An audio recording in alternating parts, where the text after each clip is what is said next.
Jacob was already dreading his first day of middle school.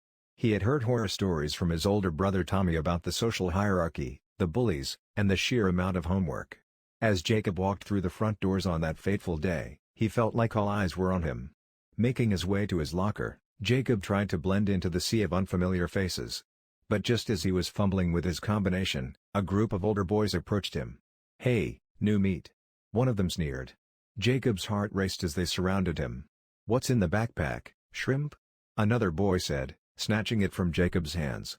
Jacob watched helplessly as the boys rifled through his belongings, laughing at his notebooks and pens. Just then, a teacher appeared and shooed the bullies away. "You boys better get to class," she said sternly.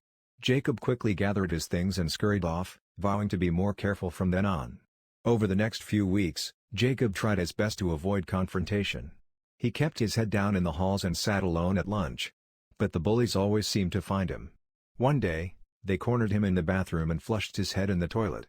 Another time, they tripped him in the cafeteria, causing him to spill his tray all over the floor. Jacob felt hopeless and alone. He confided in his best friend Rolly, but Rolly was too afraid to stand up to the bullies. "I just want to get through this year in one piece," Rolly would say. Finally, Jacob decided he had to take matters into his own hands.